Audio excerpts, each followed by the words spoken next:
Hello, welcome or welcome back to my channel. If you're new here, hey, hi, I'm Chantel, and I'm so glad you clicked on this video. Today is part 3, technically, of the new revamped Reading the Rainbow. What is this in actuality? It's part whatever part it is, I'll put it up here. But we're gonna pick another thing. Be kind of fun, thumbnail. Also, do you like my top? I just feel very, I don't know, fancy today. I'm not sure why, but I do. Anyway, last video or 2 videos ago, I ran through my shelves and everything.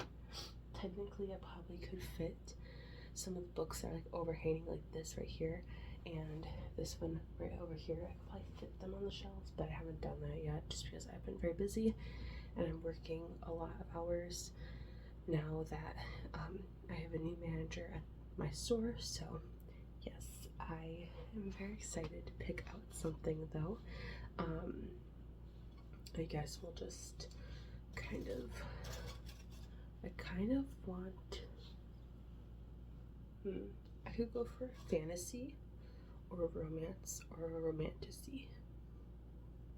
Those vibes. I really don't want a thriller. I feel like I'd just be kind of burnt out. And I'm not really feeling anything too historical either. Let me get to the bottom because I feel like I have a lot of fun tabs in the bottom. Ooh, a yellow. Okay. Sorry, I also have really bad allergies this whole entire week, so the match. This is a romance, a rom-com by Sarah Adams, and I forget what the series name is, but it's a duology. And does it say?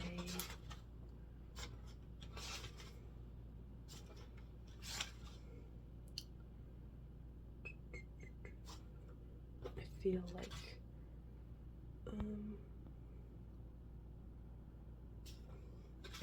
like I mean, I know it's part of technically a duology, but I don't know. This is, wow, it is really bright. I don't know what the name of it is, if it has one or not. But anyway, this is a rom-com, and it is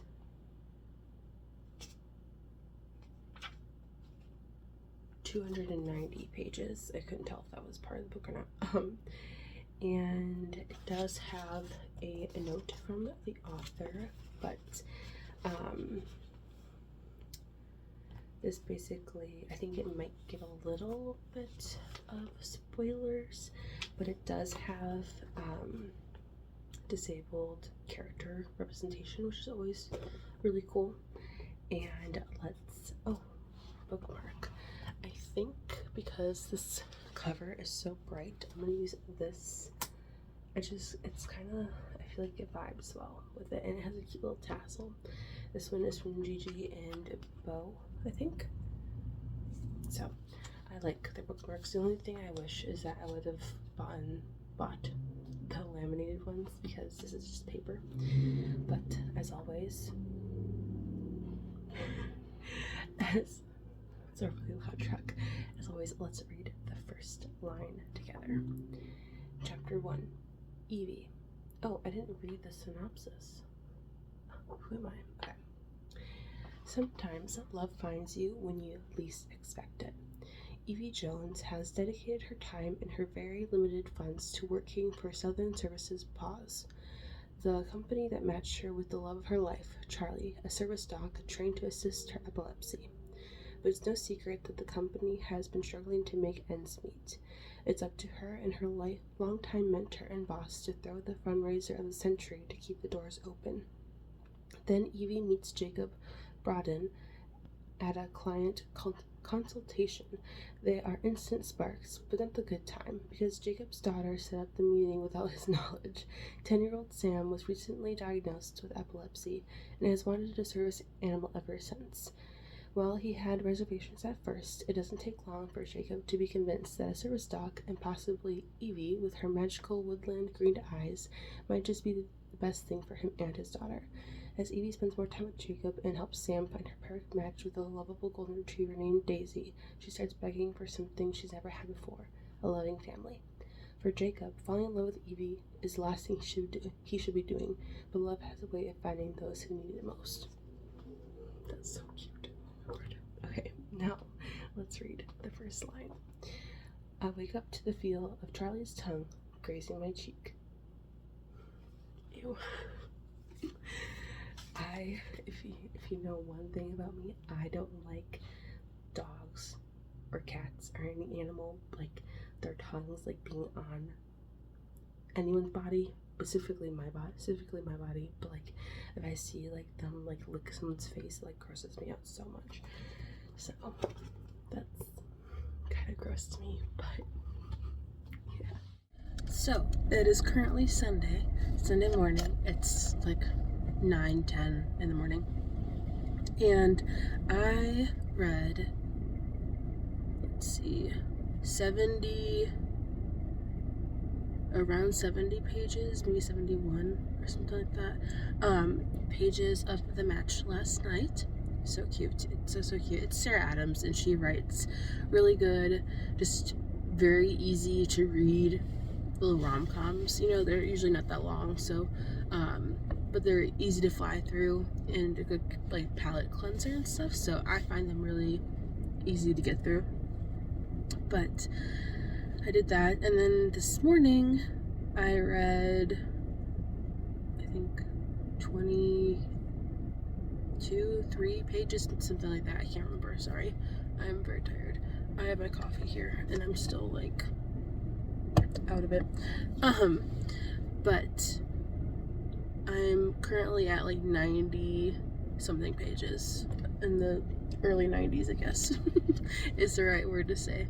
So yes, I am making good progress. I'm kind of thinking that I actually may finish this book before I finish Traces of Guilt, which technically is before this vlog, but Traces of Guilt is just, one, is a bigger book, and secondly, it's romantic suspense, or I don't know if it's romantic suspense or more of like a suspenseful romance. I'm not sure how you want to categorize it. I think it's trying to be like a murder mystery thriller, not murder mystery, but like mystery thriller suspense, but it's giving romance right now, which is my favorite thing. So I like my suspense books or my thriller books to actually be what they say that they are, versus it being, I just realized like my random curl here, before, like, otherwise it's just, you know, like I already have a bunch of romance books on my bookshelves, so I can just pick up a regular romance if I wanted to read a romance. If I wanted to read a suspense, I'm picking up a suspense thriller, because that's what you said you are. So I don't know how disappointed or how pleased I'm going to give you an update of what I've been reading. But yes, I did bring my Kindle in my car because I'm waiting for the doors to open at my church so I can go in. So, because they open at 9:30. So I could do some reading, but I don't have The Match or Traces of Guilt on my Kindle, so I'd be doing other reading. So I'm talking to you guys instead. I do have Dunkin' Donuts. I have bagel, like the mini bagel bites with the cream cheese in the middle to eat. So I'll do that. But I will update you when I read some. Okay, so I read like 30 more pages or so of The Match, and it's so cute, guys. It's so cute. I love Jake and Evie's, I'm assuming it's Evie, not Evie, Evie's, because it's like Evelyn, maybe it's Evie, I'm not sure. Anyway, I love their banter and the way that they're kind of developing their like romantic feelings for each other right now. They're so cute. And I have a cute little idea. So I have this tiny little glass that's has this little lid, and I thought I would roll these up like super tiny, and probably either glue or tape them so they actually stay closed, like rolled up in like tiny little balls. And when I'm actually done reading a book, not when I DNF one, but when I'm done reading a book, I'll put it in here, and when it's full, then I get to buy a book. Does that sound cute? Does that sound like a good idea? I feel like that's a cute idea, and then I can keep track, and I have a visual representation of how many books I've actually read during this challenge. I think it's a cute idea. I'm gonna do it. But I just wanted to give you an update on the match. I'm really looking forward to it. Put that right by you. And The Enemy is the second book in the series. It happened in Charleston or something. Duology, I guess, is the correct thing. I'm pretty sure that's what it is. It's directly after, and it follows June, which is Jake's sister, one of his sisters, and Ryan, who is her enemy. Yeah, the enemy. And is he a chef?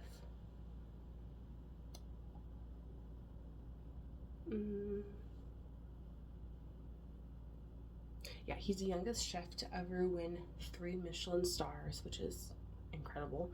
And she is the Southern Queen of Gourmet Donuts, which just sounds so cute. It was sure something to do with donuts on the cover. I feel like in the old cover there was. Maybe I'm not thinking of that properly, but I kind of want to read that immediately after, but I won't. I'm kind of feeling like I'm in a Sarah Adams kick. I just want to read all her books, but I can't do that because if I read all her books, then what am I going to do when they're all read? And then I have to wait. Also, if you're wondering what is on me, I spilled yogurt on myself making my cheesy pudding for tomorrow morning. So yeah, it's not bleach, it's yogurt. So obviously get washed, but it's going good. The only thing is I don't need to buy more books, but this like little tiny yellow section and little tiny orange section, I mean, it kind of goes like up here, but not really. It makes me so sad because the rest of them it's all like dark and it's like pop of color. Anyway, I just want to give an update, and I haven't talked to anybody in a while, so I'm like, ooh. Anyway, I will see you guys tomorrow. Hi, so it's currently Wednesday afternoon. It's literally like 12:12. And I have just about 100 pages left of the match. This is so cute. One thing that I'm really enjoying about this book is that the main character, the male main character, he had been married previously, but so far at least it's not like he does have some kind of like, oh, I've married before and she left me and that's really heartbreaking and that kind of stuff. Like, you know, he's working through his emotions and how he feels, but he's not letting that necessarily deter from having a relationship with Evie. I really like that, and it's healthy. And then also it was really cute. I just read this scene. I know like sometimes in books or movies or television, people will, like if a guy goes and gets like pads or tampons or something for a woman who's on her period, he's hailed as some kind of hero when it's just a normal fact of life that women get periods. Why am I talking about this? I kind of roll my eyes a little bit because I feel like sometimes that should be kind of the bare minimum if you are married and you have a spouse or you have a daughter who can't drive yet. It shouldn't necessarily be a hero moment for you to go and do those things because it's a part of being a good partner or a good dad. But I like that there was a scene where he kind of did that in here, and it wasn't like, he didn't have like, it wasn't like a hero moment, it was just normal, and I really liked that. And he's talking, and I just thought that this is kind of cute. I'm gonna read this part. She pauses and looks at me hesitantly. Was that TMI? I laugh. Evie, I have 4 sisters, a mother, and a 10-year-old daughter, and I was married for 9 years. I'm very aware that you have a period, and I'm not at all squeamish about it. You don't have to be either, ever, in any capacity. I hope she understands my meaning of the last part. She quirks a brow at me. Are you able to give me a speech on feminism and how I should be proud of my body and its functions? I just thought that was funny. So I just like that. Like, I don't know. It wasn't like, oh, like, it acknowledged that yes, it's a good thing that he did it, but it wasn't like, woo, you know, Superman type thing either. I don't know. I really enjoyed that about this book. So I just wanted to give you a little bit of an update. I currently have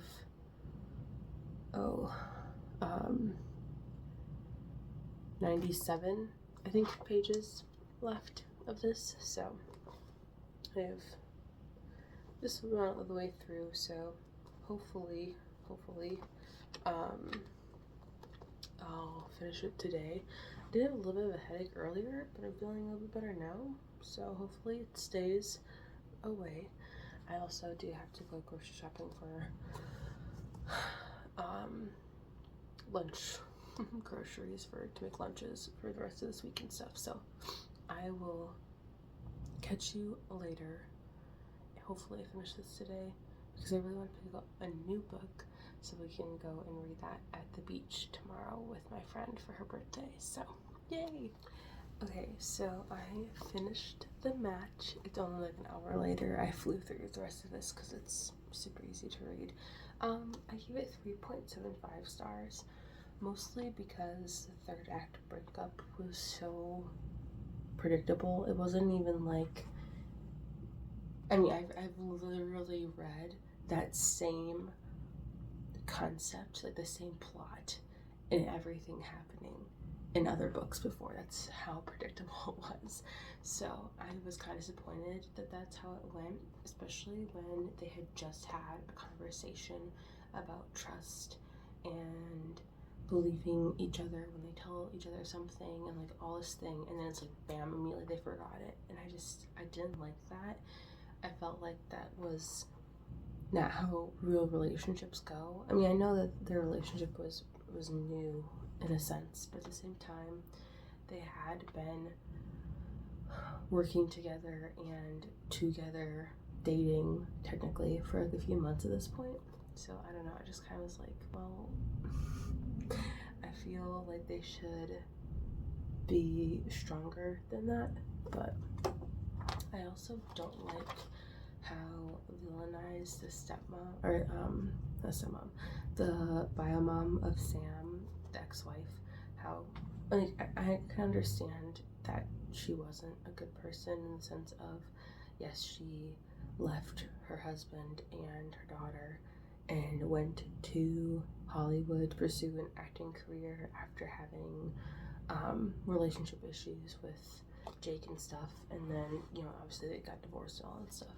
So I can understand that there are truly selfish people out there.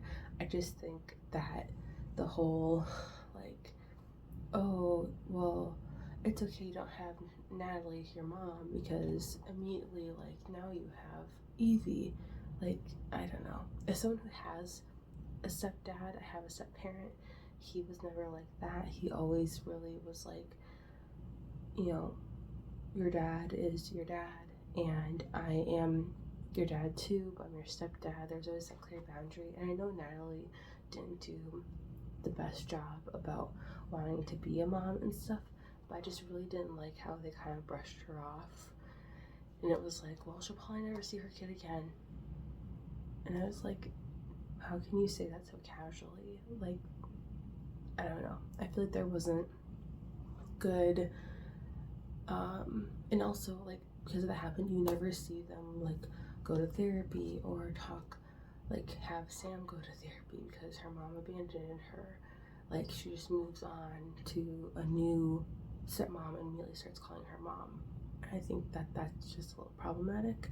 But other than that, you can tell this is one of Sarah Adams' like earlier books. I think, yeah, it's from 2020. So I think this is one of her first ones, like first couple ones, so you can kind of tell. Anyway, 3.75 stars, and that is it for this video. Yay. Okay, so comment down below if you've read Sarah Adams, if you love her, if you hate her, if you are kind of meh, feel don't love, don't hate, just kind of in the middle there about her books. Give this video a thumbs up or a like or whatever if you have enjoyed it, and feel free to subscribe if you haven't already. I will see you in the next video. Thanks for watching.